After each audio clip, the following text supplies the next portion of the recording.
Welcome, everyone. We'll just get started here in just a minute or so, but we're going to let everybody join this webinar, and we're excited for you to be here for the Homes for All launch.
All right, well, welcome everyone. So glad that you're here to join us for the Homes for All launch. It's already been a very busy and exciting January with the release of bills and the governor's budget, but I want to welcome you to the Homes for All launch. My name is Rhonda Otteson. I'm the Executive Director of the Minnesota Coalition for the Homeless and one of two co-chairs that you'll hear from today.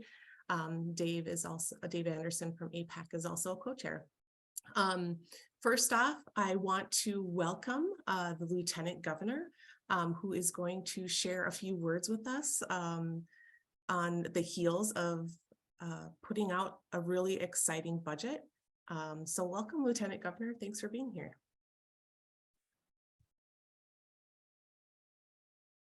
Unless that was not the Lieutenant Governor, it's Josh. Are we still waiting for the Lieutenant Governor? Okay, perfect. We'll just move on to the next speaker then.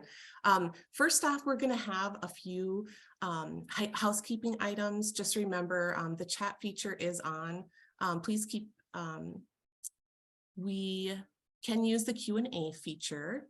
ASL interpreting will be provided. Look for the ASL interpreter. There's actually not ASL in this one. Okay. So we have CART today then? Is that right, Matt? Yeah, people can just click the live transcript or the show captions option. All right, perfect.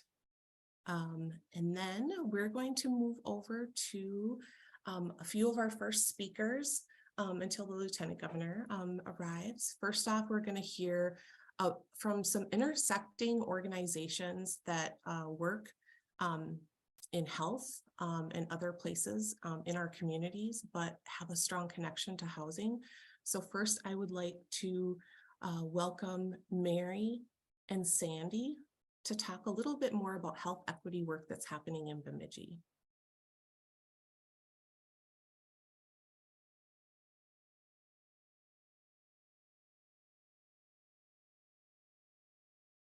Well, that silence must mean that they're not here yet. So I'm going to move over to Morgan with Healthcare for the Homeless. Thank you so much for being here, Morgan. We're excited to hear more from you. Thank you. I am going to attempt to share my screen. Are you seeing that? Yes, I am. Okay, wonderful. All right, well, good morning. Thanks for having me. I'm Morgan Smith. I am the program manager of the Hennepin County Healthcare for the Homelessness program. And I just want to give a brief history of our program before jumping into the impacts on health of homelessness. So we are a part of Hennepin County government. Our Healthcare for the Homeless program was actually one of the very first homeless-only programs funded in the nation. And our program has expanded from 2 clinic sites in 1988, about 35 years ago, to 8 sites now, as well as a robust street outreach program. We served over 4,000 patients last year in almost 17,000 visits in our shelter-based clinics and on street outreach. And we are a walk-in only model, so we do not schedule appointments. We provide primary care and mental health services, as well as social services support. So when we consider the impacts of homelessness on health, it's imperative that we discuss who experiences homelessness. We know that there are structural, systemic, and political causes of homelessness, like loss of affordable housing, poverty and income inequality, and unequal housing access. And we know that racism is a direct cause of homelessness, for instance, due to historical and structural oppression like redlining and restrictive covenants on properties. So how are health and homelessness connected? A few broad factors include health insurance being tied to employment. In 2019, almost 66% of bankruptcies were in part the result of medical illness or injury. Also, infectious diseases in shelter, which we saw especially during the peaks of the COVID pandemic. Crowded conditions, so for example, people who are immunocompromised sharing space in really close proximity in the same shelter room as someone with the flu. Violence on the streets, particularly impacting those who are unsheltered, can lead to illness or injury, and then extreme environmental conditions that can lead to frostbite, hypothermia, etc. What are the health problems of homeless populations? So individuals experiencing homelessness are often also experiencing serious mental illness, chronic physical health conditions, substance use disorder, or all three. Any of which is challenging on its own, but experiencing multiples of these conditions and experiencing them while also experiencing housing instability or homelessness can exacerbate or add to a condition. We also see significant trauma histories in our patients.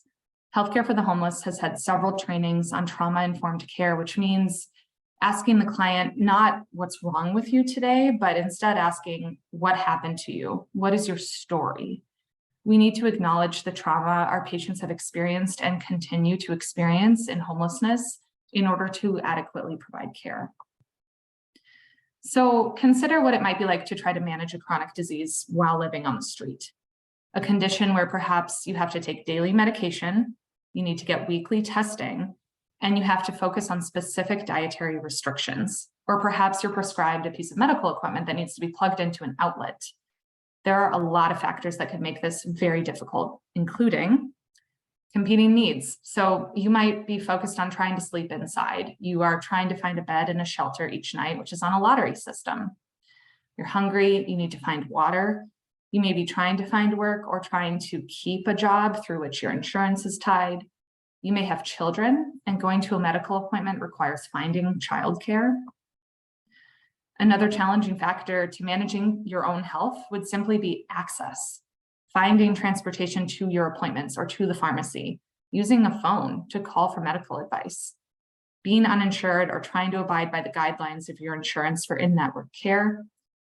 Suppose you missed an appointment with a specialist because you couldn't find transportation and now they're booked out a month. These systems just aren't easy to navigate. If you're staying in a shelter, chances are you're in a big room with a lot of beds in close proximity, which means that there are strangers in your space. And this can cause stress. Maybe you don't want people to watch you taking your meds. And then consider having to find a place to store things.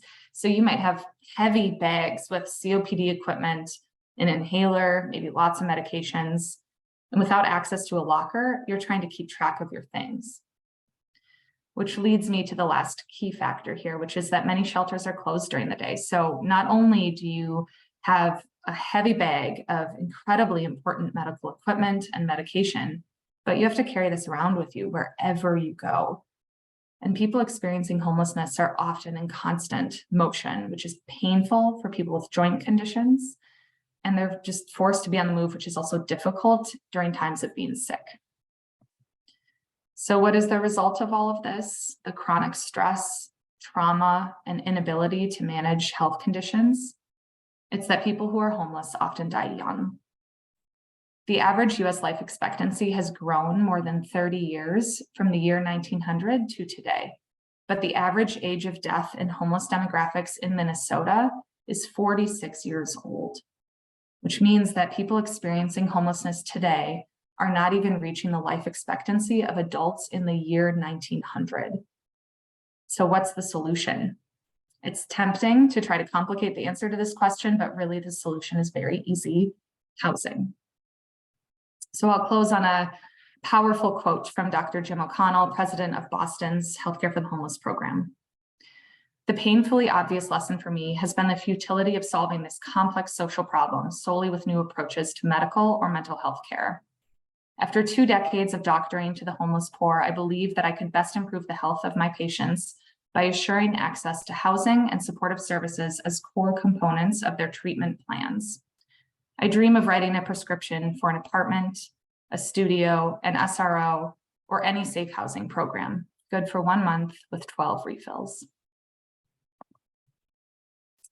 And that concludes my presentation. Thank you for having me.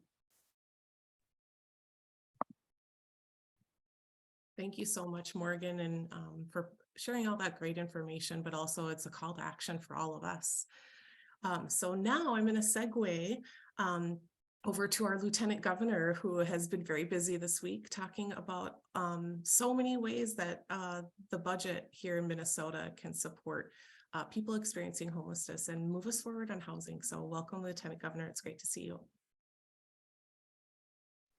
Thank you so much, Rhonda. I'm so excited to be here. Can you all hear me okay?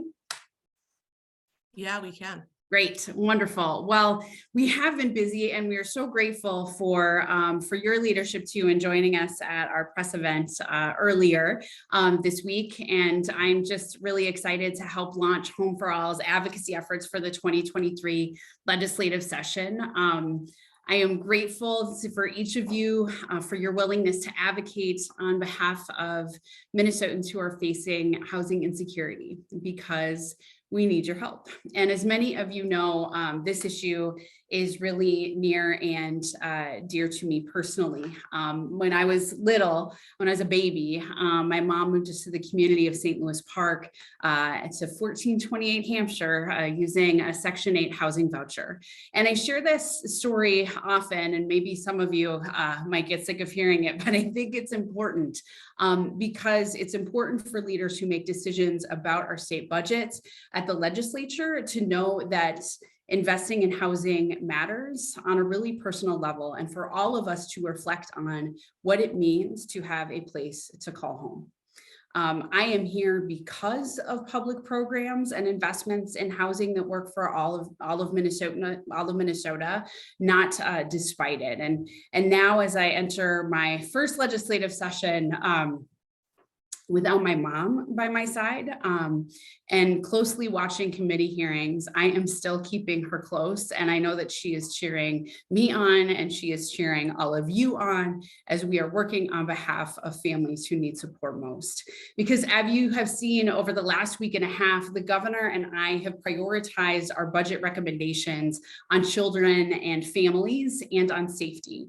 And we talk about things like universal meals for all of our kids at school, and $1,000 child tax credit, which will reduce child poverty by 25%.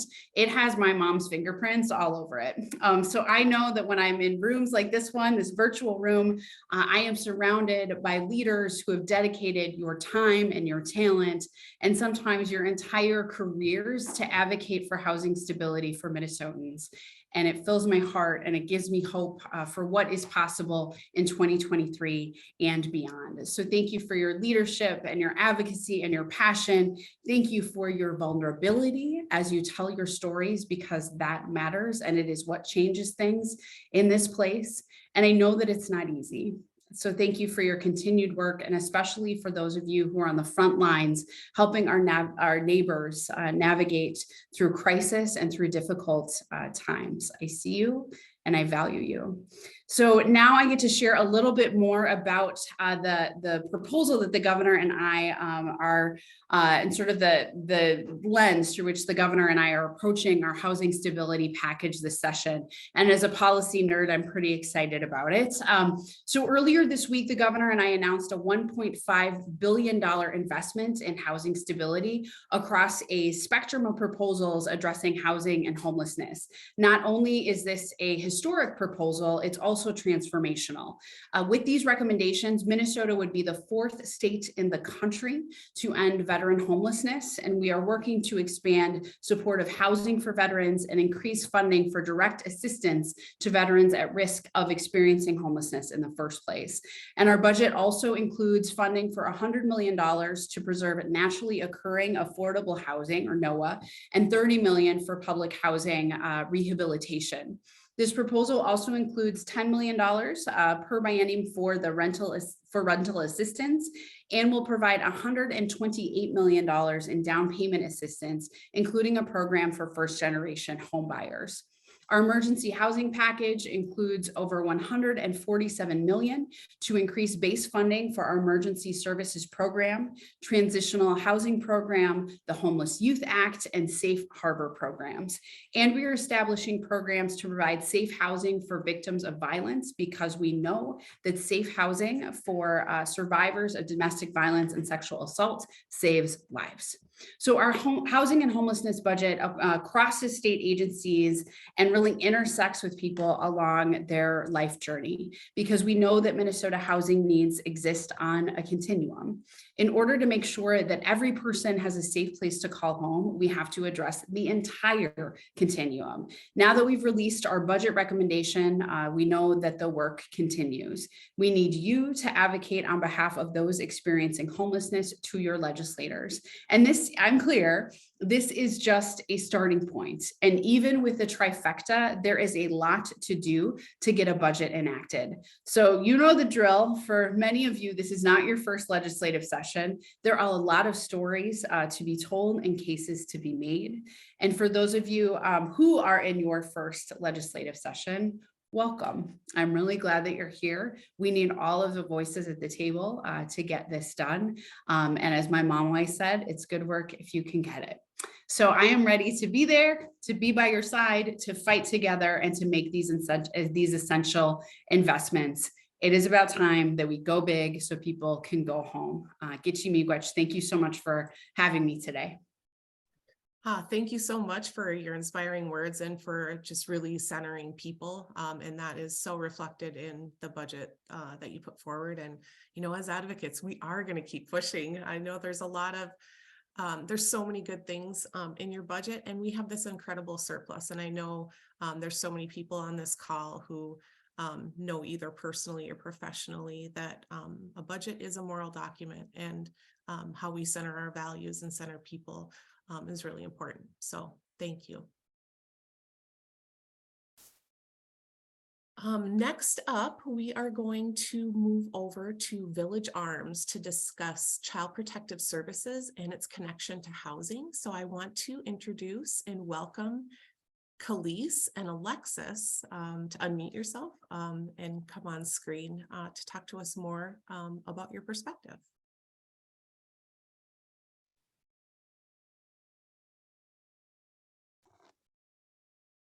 Greetings, everyone. I will let Alexis jump us off. I'm Khalees Houston with Village Arms.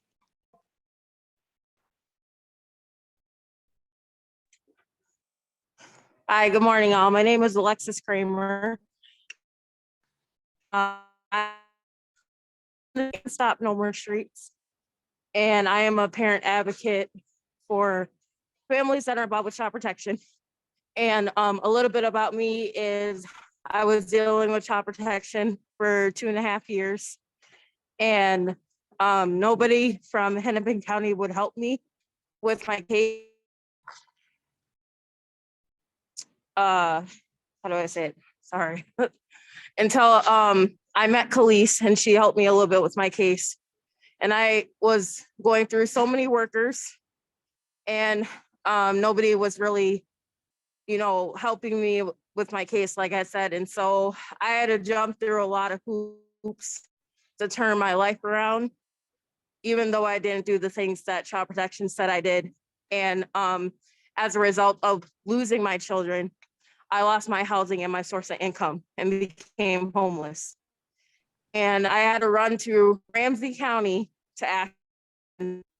Since 2020, I've been living in a group residential housing program in St. Paul and Maplewood. And so I did eventually was able to advocate for myself and find my voice with the help of police and everybody else that was, ended up helping me.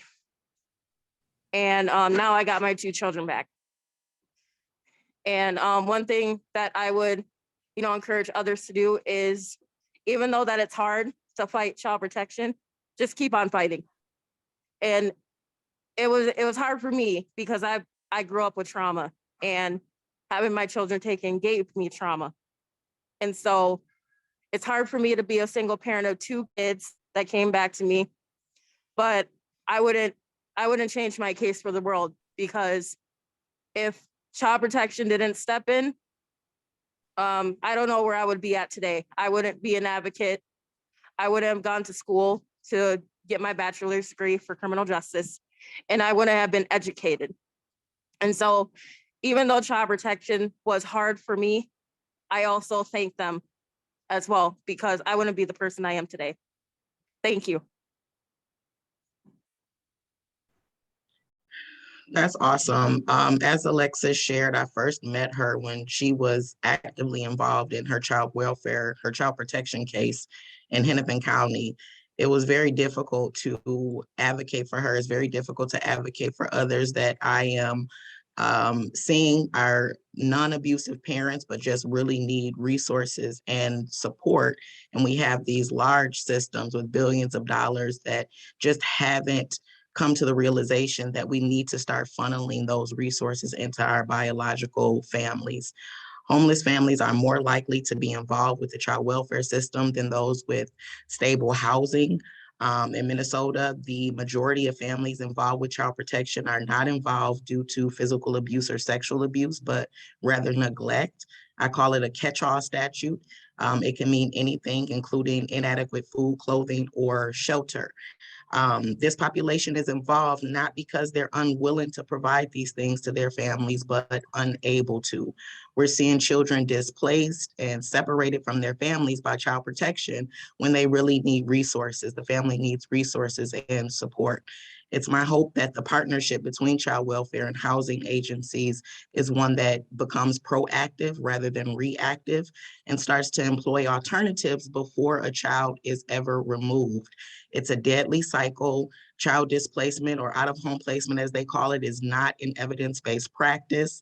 For the children involved, once separated and placed into foster care, those same children have an increased risk of adult homelessness themselves, teen pregnancy, contact with the juvenile justice system, and the list goes on, including mental illness. So I'm really hoping that the agencies present today in child welfare can work together to address family housing and the needs to reduce and start to reduce the need for out-of-home displacement. Thank you. And again, this is Khalees Houston with Village Arms. Our primary focus is child welfare disparities for families of African descent, as we are the majority of those not only impacted by child protection, but face out-of-home placement and termination of parental rights. You can find us at villagearms.org. We will be at the Capitol this year again with the African American Family Preservation Act, another means to reduce disparities for our community. And if those present would like to support that work, again, you can find us at villagearms.org. Thank you. Thank you, Khalees and Alexis, for sharing your perspective, and especially Alexis for sharing your story. And I think your story inspires us to just really, again, centering people in this work and how important it is to hear the stories. And so thank you so much for your advocacy and showing up in these spaces and inspiring us. I just want to say Alexis has been amazing since her child welfare case closed. She's been advocating for families across the state. She shared how she's just really been working on her own personal growth as well. So I just want to commend Alexis for that. Snaps. All right, we're going to move on to our next speaker. Today we have Mary Mitchell, and she is going to talk about some of the health equity work that's been happening in Bemidji. So welcome, Mary. If you want to turn on your camera and your microphone and introduce yourself. Actually, I'm going to stay off camera. I apologize. I am actually going to be doing this from my car because our power is out and my battery is low on my phone. Oh, no So worries. I have all the things that happens. So I am Mary Mitchell. My pronouns are she, her, and I am the Regional Health Equity Coordinator for the Northwest region of the state for the Minnesota Department of Health. And thank you so much for having me participate in the meeting today. I did a little research. However, much of what I was going to say, Khalees has already said, so thank you for that. But I will just say and share with everyone that the regional health equity networks, there are 6 of them, and they're around the state. If you'd like to go to our website, you can go to the MDH website and look up Health Equity Networks, and you can find us there. And you will learn about the networks themselves and who your coordinator is in your region and connect with them, because we have a lot of resources available, including trainings, gathering meetings for our regions where we share information with organizations, coalitions, individuals, agencies, tribal partners. And we also have a grant available, and it should be coming open soon for health equity projects. And this can be an ongoing project, something you're already doing, or something new that you want to do. So I'm looking forward to knowing more about your coalition and following your legislative agenda. And just thank you so much for having me here today.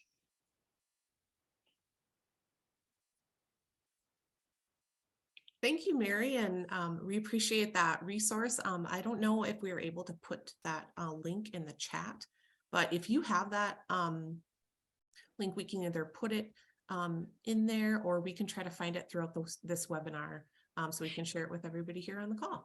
So yeah, what I'll do is I'll try to find it on my phone and I'll paste it in. I don't know how to do that on a phone, but I'm sure I can probably figure it out.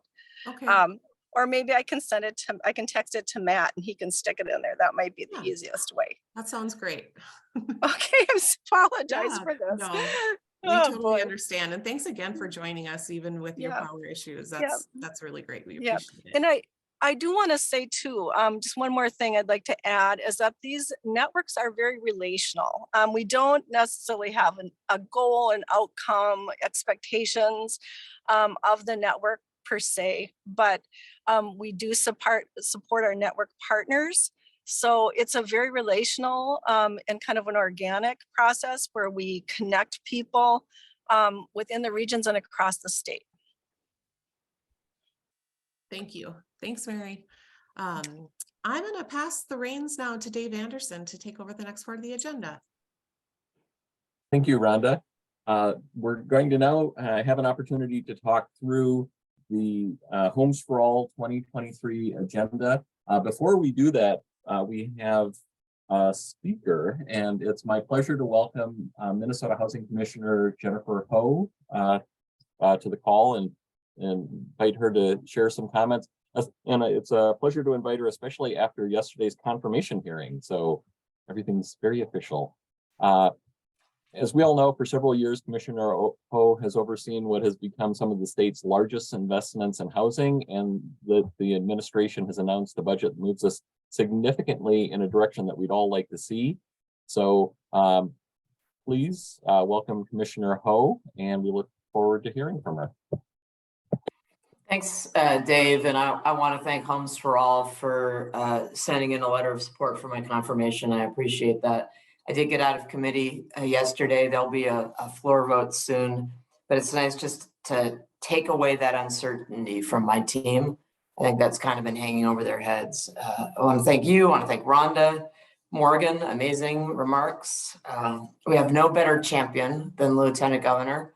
She always has our work on homelessness, our work in housing at the front of her heart. And Alexis and Khalees, incredible remarks. Mary, thank you for joining us. This is an amazing week. The rollout of the budget has been really, I guess, I pinched myself when I think about it. And I just want y'all to know that the governor and lieutenant governor are the best champions we could possibly have for housing. We can all count on them to always be standing up for Minnesotans who make the least, who have the least. And I just feel blessed to be able to be the housing commissioner heading into this second term. So with the current budget surplus and the political alignment, the values alignment between the administration and the House and the Senate, this really is a once in a generation opportunity to invest in housing. I've been practicing saying billion. Yeah, it used to be a good year if we got $100 million in housing infrastructure bonds. Maybe, I think our best year on public housing preservation GEO bonds was 20 million. Maybe a good year if we got 9 or 12 million in one-time funding.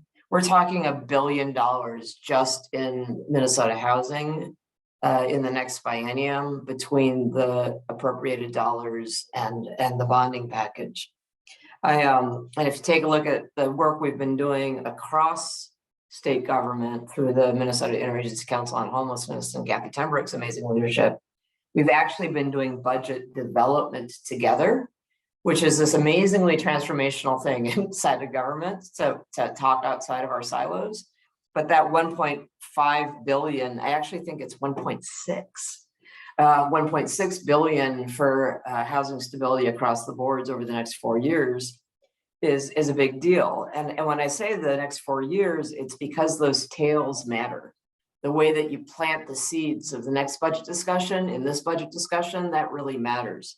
And so that's real money.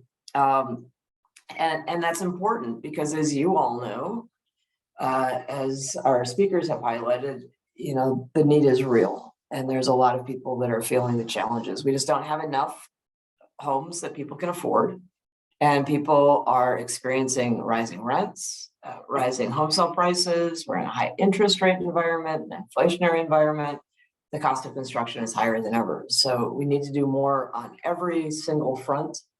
We need to build more rental and supportive housing. We need more single family homes that people can afford. We need to preserve the quality and affordability of the homes that we have. We need to expand home ownership, especially for people of color.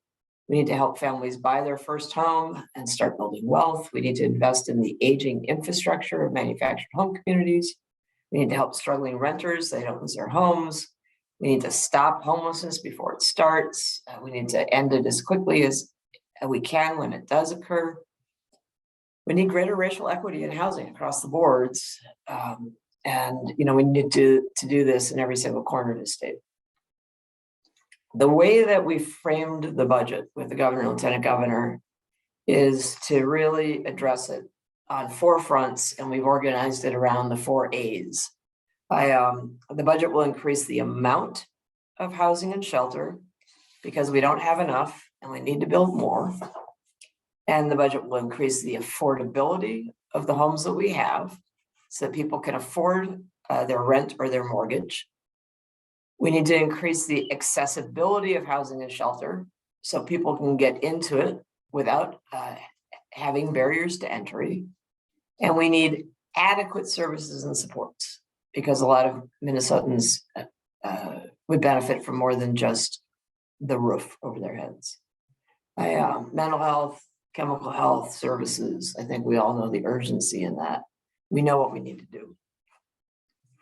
Yeah, I feel like Minnesota Housing has most of the right tools in our toolbox. We just have been underfunded.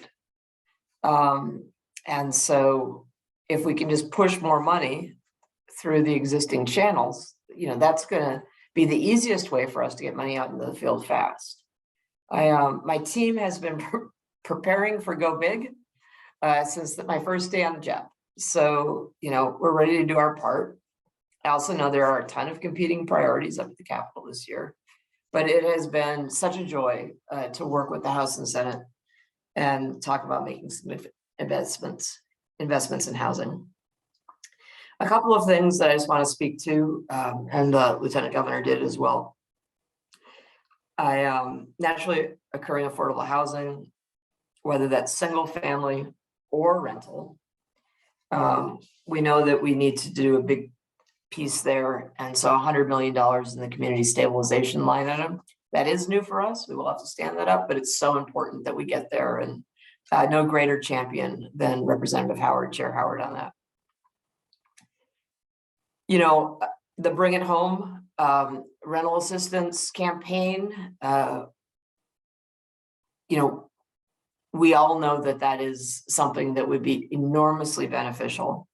The ask from Bring It Home is bigger than what we're doing, but we do have $60 million in the budget for rental and housing assistance. When you look at base plus the increase to the Housing Trust Fund, bridges, and Homework Starts with Home. And I think that's going to be a really important conversation up at the Capitol. You know, family homeless prevention and assistance and emergency rental assistance. You know, I want folks to see the $120 million that we have infused into, or proposed to infuse into the Family Homeless Prevention and Assistance Program. It's a $100 million increase. So that's really important. Like you, we want to create a first generation down payment assistance program, and we have 128 or 129 million in the budget to do that. So I think it's important to recognize that what the governor and lieutenant governor did is that they set the table in the housing stability budget so that all of the things that we need to do are there, and they've set a high water mark as like $1 billion or more, $1.5 billion or more, and so the conversation begins. I always think of it as, you know, when you're playing cards with a partner, and your partner like comes out with a large opening bid, you're like, yes, this is going to be amazing. Well, think of this as the governor and lieutenant governor's opening bid. This is going to be amazing. So we need your help. What you do between now and the middle of May matters. How you talk with your legislators in the places that you work and in the places that you live, and with the people that you support, it really does matter. In the big budget announcement that the governor did yesterday for the whole state budget announcement, he closed his remarks by saying, I got texts from 10 mayors last night, and they all said, thank you for what I did on housing, right? That matters. That really matters. Your voice matters. I promise you that I will give this my all the way through session. I want to end up with the largest budget package that Minnesota has ever seen. And I want it to reflect the needs of people who are living outside. And I want it to reflect the needs of people who are ready to buy a home and everything in between. This is the year that we really can do this. We can move the needle. And you know, as I've been saying, let's go big, but you know, let's go really, really, really big, so all Minnesotans can go home. Thanks for having me, and thanks for all the advocacy work you do. It is desperately needed and very, very, very important to getting the result we need. Thank you so much, Commissioner Ho, for your leadership, for your comments, and I'm going to work on getting the really, really, really into my vocabulary as well. So thank you very, very much. And now I would like to ask our policy team co-chairs, Michael Dahl and Annie Shapiro, if they can walk us through the Homes for All 2023 agenda. And as you may know, Annie is Advocacy Director with Minnesota Community Action Partnership, and Michael is Public Policy Director with Homeline. Annie, can I make a quick comment before we jump into the agenda? I just want to say, I am so excited. This is a time, people have been saying, this is the year we can get a lot done. Just if you have something to say that talks about the effectiveness of a program, talk about the need, but also talk about the possibility, because housing impacts everything. It impacts everything. And so we get a chance to help people out in many, many ways with a strong, affordable housing and policy agenda and agenda on addressing preventing homelessness. With that, I'll turn it over to Annie to start things off and talk about our agenda. Hi, everyone. We're super excited to be here with you all. We're going to go through this fairly quickly because a lot of these pieces have been touched on already by the commissioner and by the lieutenant governor. But I just want to reiterate what Michael said, that this morning's speakers really were illustrative of how housing is connected to all of the other aspects of our lives, child welfare, healthcare, everything else that we do, that we need, education. And so keep that in mind as we go through our agenda. And I'm going to share my screen. Feel free to throw any questions in the chat and we are in the Q&A, sorry, and we will get to them as we go.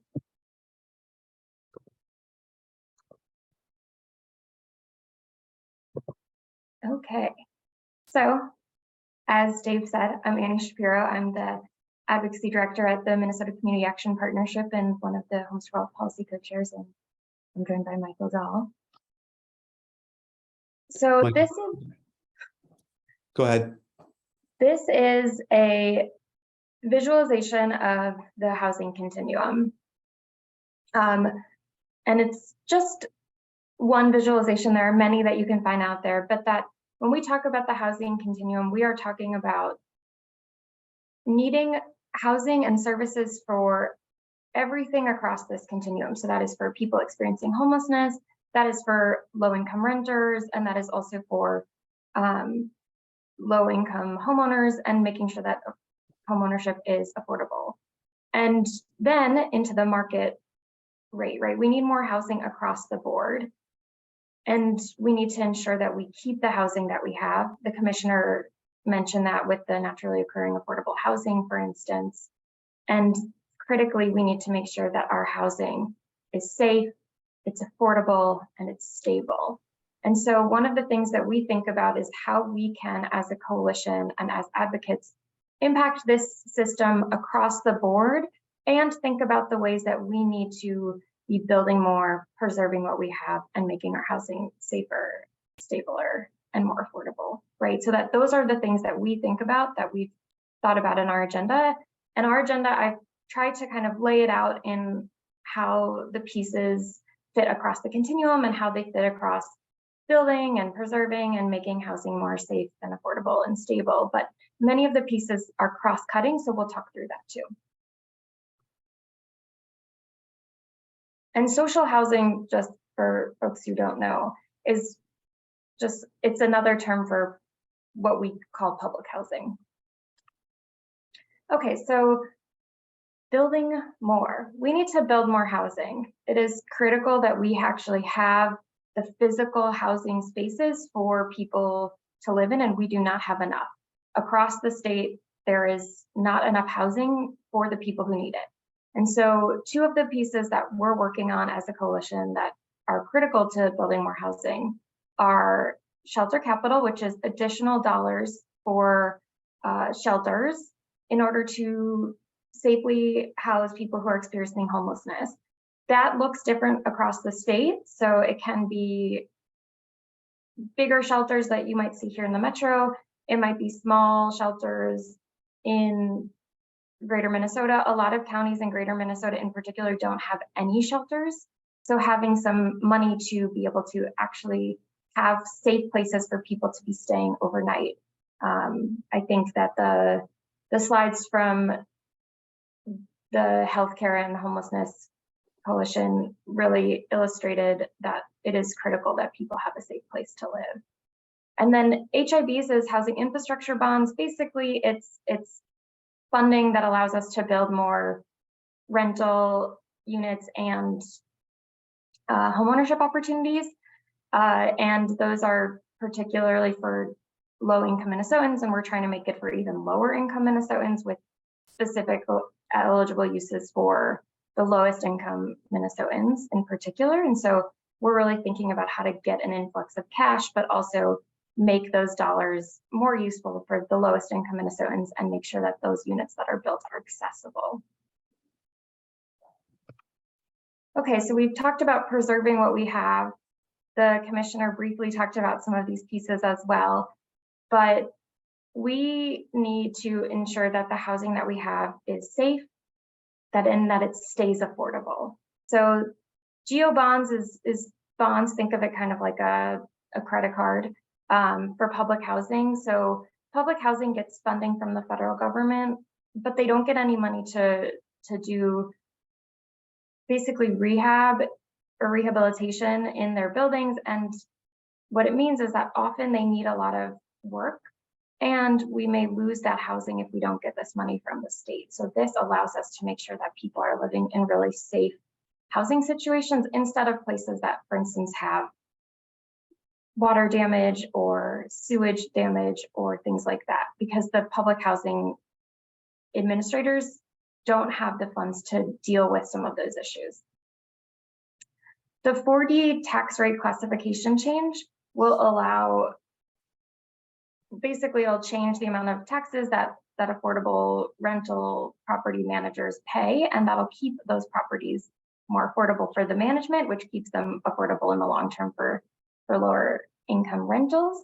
And then finally, or not finally, but last but not least, is NOAA, which the commissioner was talking about, the naturally occurring affordable housing. And so making sure that our housing that naturally occurs affordable, which could be single family or multifamily, stays affordable, either by allowing it to be rehabbed similar to those GO bonds that I was talking about, or when a property goes for sale, what often happens is if it was affordable, someone else buys it, and then it doesn't stay affordable. The person who buys it or the company who buys it makes it inaccessible to people with low incomes. And so making sure that we have money to buy those properties and acquire them when they go on sale in particular. Okay, and then finally, keeping things safe, stable, and more affordable. I'm going to talk about two of these, and then I'm going to turn it over to Michael. And I recognize we've gone through this really quickly, so feel free. I'll look in the Q&A box in 1 second. So I'm going to talk about the two pieces that are related to tenant protections, but you'll see that they are on the continuum, kind of more towards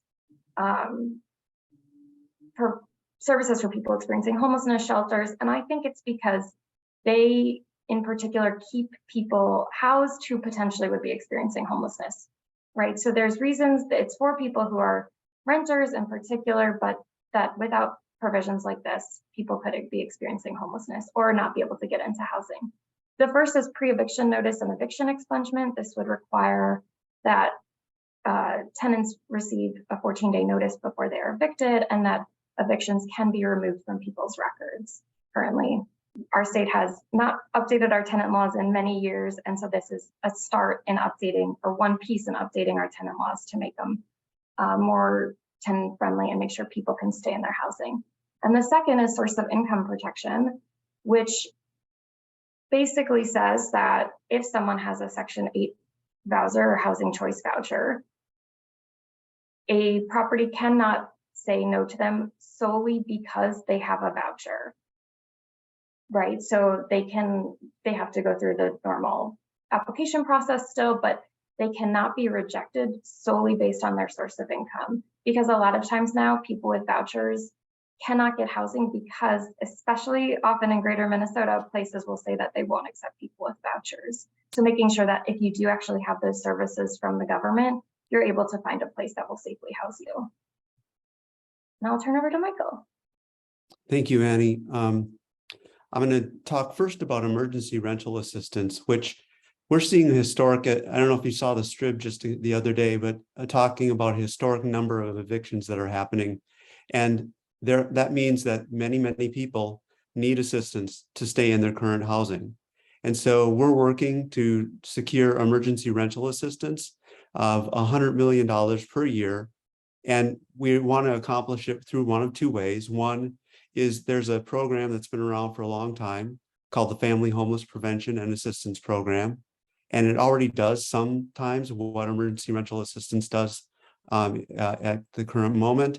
And so we want to either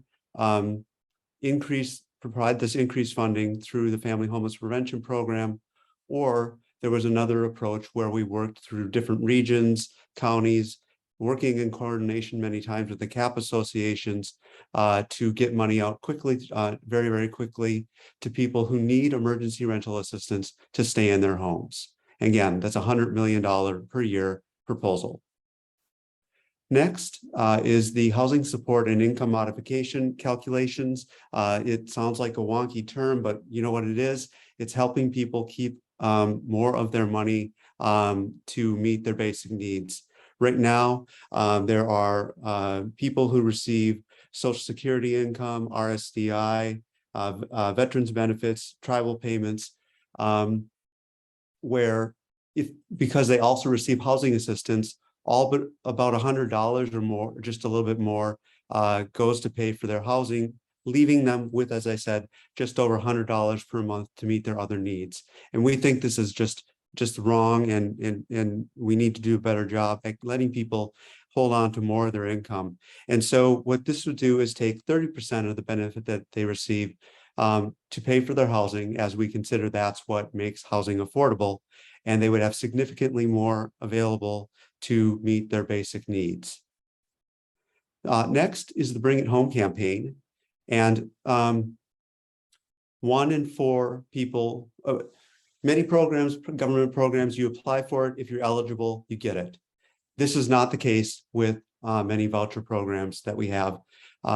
In fact, with Section 8 vouchers, only 1 in 4 people who need who are eligible for a Section 8 voucher receive it.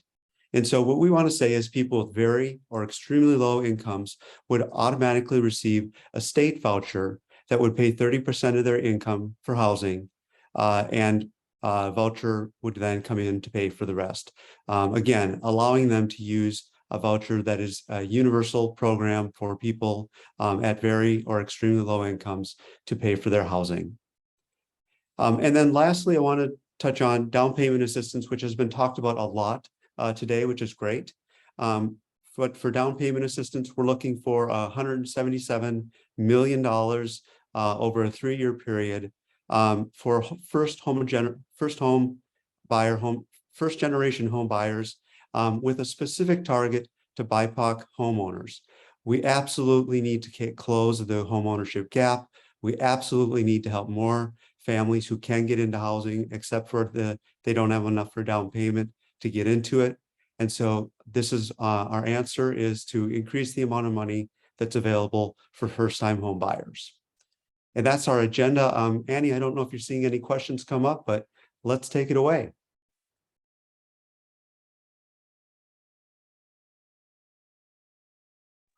Oops. Yeah, so the final piece of our agenda is going big, and that is the constitutional amendment for housing. So this would be a sustainable funding source for housing, an ongoing funding source, I should say, for housing that we are working on. That would be a ballot initiative in the state of Minnesota, similar to, if folks know, the Legacy Amendment. There are some questions. I've been answering them in the chat, the Q&A. I'll come back to that in 1 second, but I just want to wrap this up that we do have a lot of other things on our member-led agenda. These are all also critical. They're critical parts of the continuum, and they're critical to making sure that people have access to safe, stable, and affordable housing, which is truly our goal. Rhonda always says, shelter saves lives, housing ends homelessness, and that this is part of these pieces all together are aimed at doing exactly that. So they're all critical. I'm not trying to go through them super fast, but we need to turn it over to the other folks. So happy to answer questions about these pieces as well. And this is our contact information.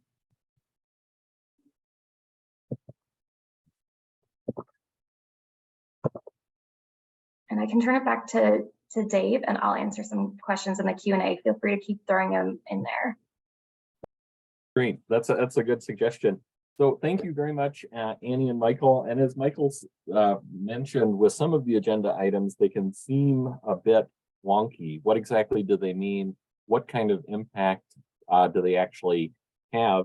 And we have speakers who are going to share with us exactly that, examples of the impact that these programs can have. And I believe one of the issues on the agenda that Michael specifically said, well, this language sounds awfully wonky, housing support income modifications. I believe that Tyra Thomas was going to share a little bit of what the impact of that looks like. Tyra, are you able to? Hello. Thank you so much for inviting me to have this conversation. I was in the housing support program, formerly known as GRH, or as group residential housing. And there are a lot of good programs out there, GRH programs that are doing their job and doing them well. My exception to that rule was I was not in one of those facilities. It's been 7, 8 years now, I believe, since I was in that program. And it started off by the struggle. What it looks like for me in that program was I only had that $100. And I just came from mental health residential treatment. Now I have copays. I have medication I need to get. Then I had an injury that I had from a fall. And the struggle to go around and try to get all my basic household needs. I didn't have a lot of time to enjoy quality of life.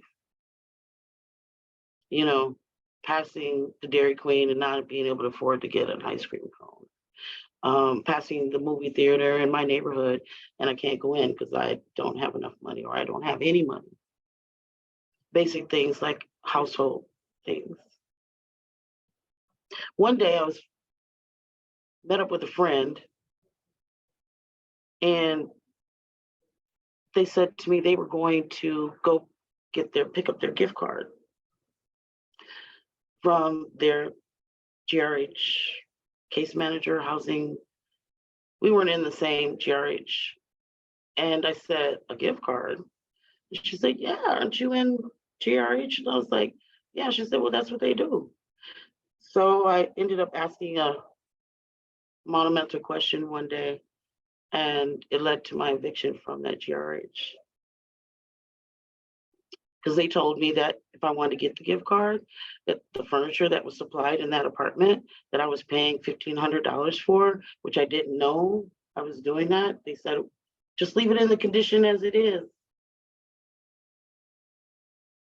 We went back and forth, back and forth, back and forth. I did ask legal advice. Come to find out, people were claiming that they were providing me 3 meals a day, giving me medical rides and all this stuff. And I was like, none of that has happened for me. Housing support is really important, and that we get it done and get it done right. Again, I will repeat, there are a lot of programs out there doing exactly what is expected with taxpaying dollars, if you will. So not only do we at Street Voices of Change support the housing file 3568, we will be definitely willing to come and speak, testify, and support this important reform.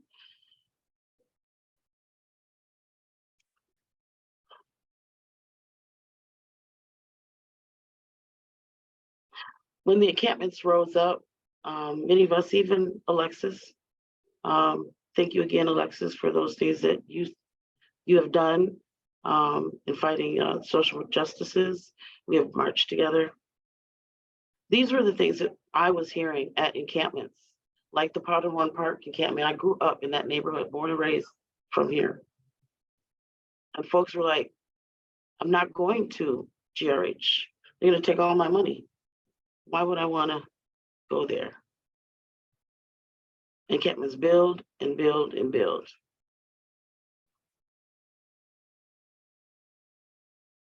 This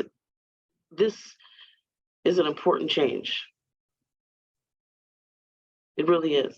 So things I want to see is that income modification. It's really important.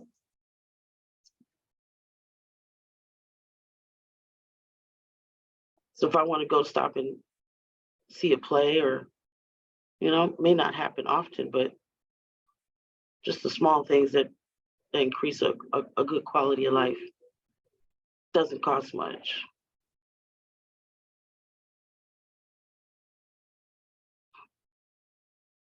We at Street Voices of Change are a group of people with lived experience of homelessness, and we come together to identify important issues to us and work for change in our community. We support this bill. Housing support reform is an issue we have identified as being so important to us, and that we are working to raise awareness and create change.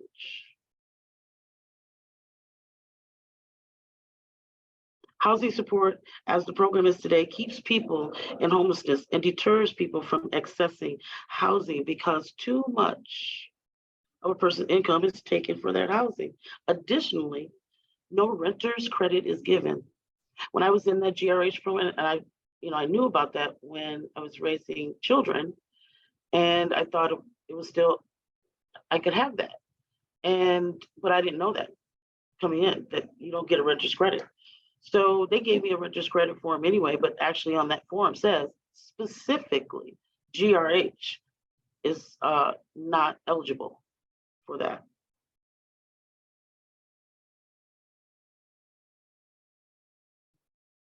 The program can be abusive, corrupt, and takes away our agency and ability to build savings to possibly purchase a car or a home of our own. The way this program is set up currently is not effective at ending homelessness. This bill is so important, and we know it's only the beginning of the needed reform.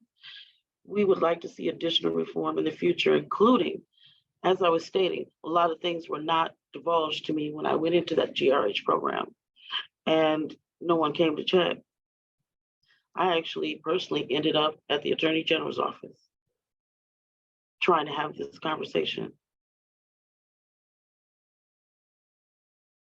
We would like to see clarity on services, accountability to those services. That means somebody's coming to check to make sure that taxpaying dollars and that my life is being treated with dignity and respect. Ability to choose what services are needed by each individual. Because when I came into that GRH program, or now housing support, I already had a case manager, mental health case manager, who did a lot of the work that, they probably do. Well, now you're overlapping services. So a lot of money is getting squandered that is in excess, I would imagine. And all income sources modified to pay only 30% of their income to housing. This is a state-run program. It's been around forever. It covers a lot of different types of housing. My understanding, correct me if I'm wrong, halfway houses, all kinds of stuff. When I got into my own housing market, I still have all my supports with me. 9 months later, I get a letter in the mail that the previous shelter I was in before the housing support program that I ended up going to was still receiving $1,500 a month from me. And when I went to go ask the question from the county, why are you sending them anything? I've been down the street from your office for the last 9 months. She noted the old GRH housing support was still receiving $1,358 from me, or in my name, and I'm at home, same entire month. I can't remember the number. I think it was to the tune of almost like $20,000, $25,000 that had to be returned. So not only is it about making sure people are being treated with dignity and respect, but also that taxpayers' monies are being used well and that their neighbors are being helped in our homeless community.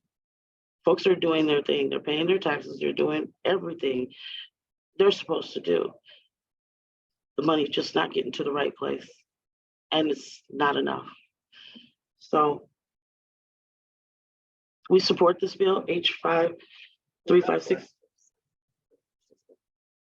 Oh, it was last year's bill? Okay, sorry. I just got the wrong number going on here. But we support this housing support accountable income. It's really, really important to reform this.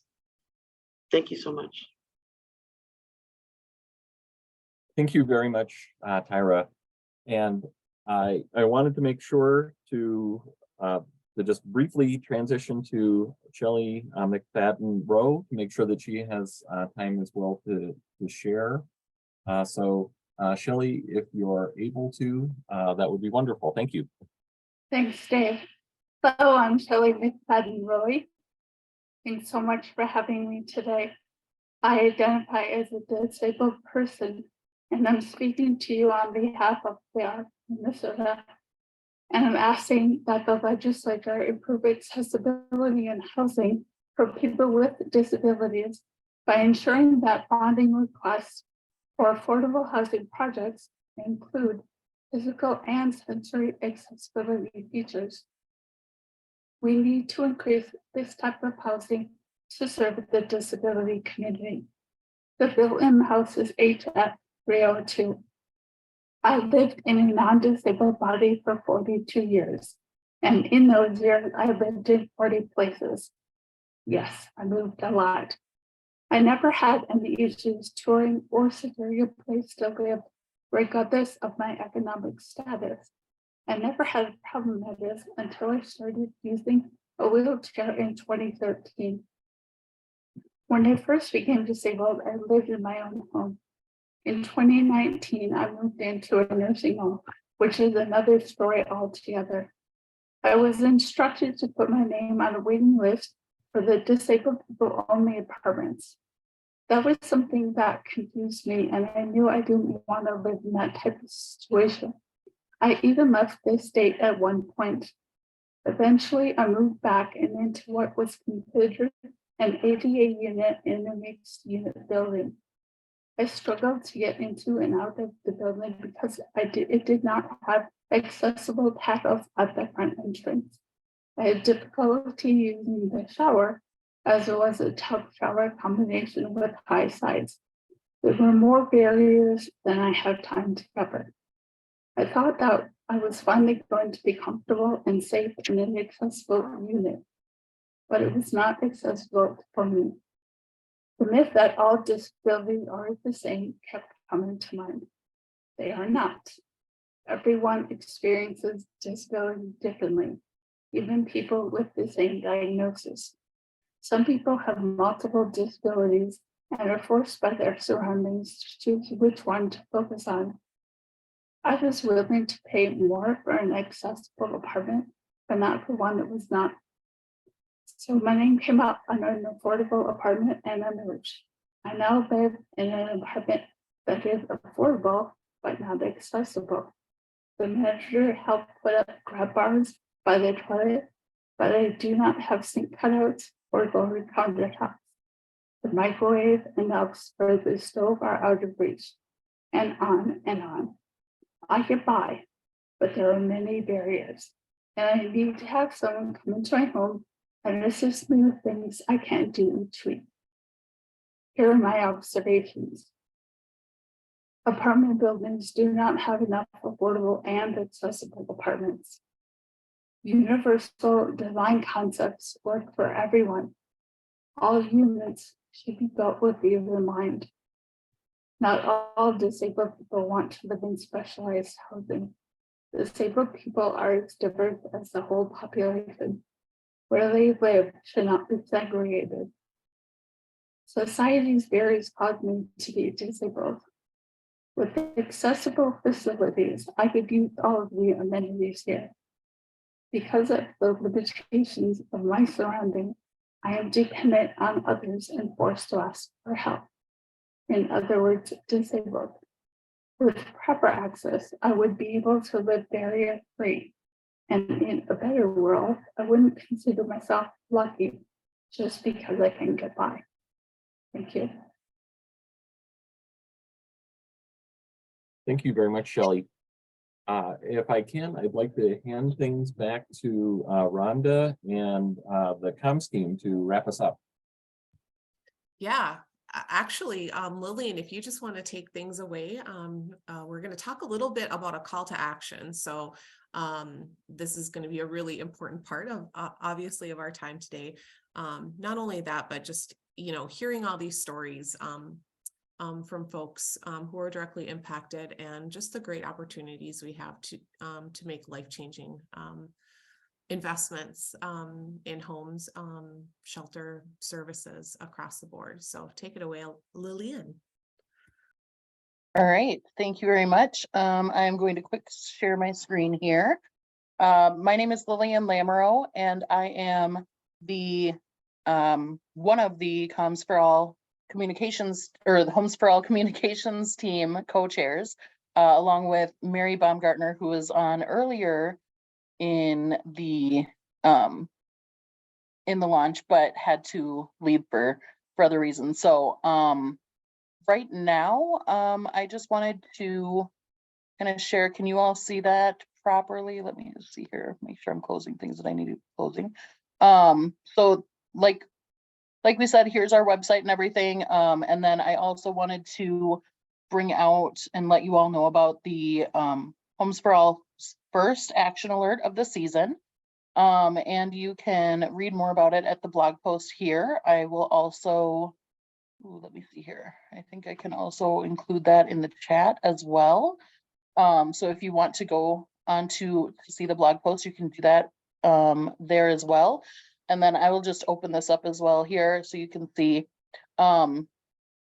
Basically what this says is that because we have that budget surplus of $17.6 billion, we have an incredible historic opportunity to improve and transform housing in Minnesota by investing that full continuum to prevent and end homelessness, make rents more affordable, build more safe, dignified, accessible homes, and create opportunities to make homeownership a reality.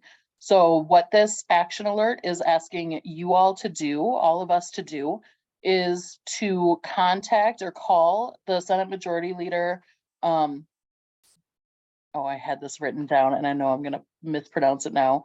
But contact the Senator Majority Leader Thedick and Speaker of the House Hortman, I'm sorry, and encourage them to invest big in housing this year. So there's a lot of important issues that are on this legislative agenda that we went through. You can choose the ones that really impact and matter to you. So think about what really you felt impacted in listening to other people's lived experiences, or think about where your own lived experiences are. So if you're a renter, you might want to talk about things that are specific to renting. If you are looking at becoming a first-time home buyer and you realize that there's all these barriers for you, you might want to talk about some of those, but do where you feel most comfortable advocating for yourself and others for housing for Minnesota. And in this blog post also, we've got contact information for them. And then I also just want to echo what Commissioner Ho said earlier about contacting your own local representatives, elected representatives as well, who represent you in addition to that. So with that, I also want to mention that we will be sending out an email today with this information about the action alert as well. So feel free to look for that as well. And from there, thank you so much, and continue. If you have any questions, feel free to let us know as well. Thank you, Lillian. And just to reiterate what Lillian said, just, 2 short phone calls can make all the difference. We really need to push leadership to go big across the housing continuum. So thank you all for being such strong advocates and just taking, a couple minutes to make those phone calls today. So I want to thank all the speakers, all the presenters, and all of the attendees for joining us today for the Homes for All launch, not lunch, what's on my mind. So thank you for being here. Thank you for being strong advocates. Thank you for all the work you're going to do this session. I know, hoping that May we can have some time to celebrate. So have a great day, and hopefully we'll see you at the Capitol.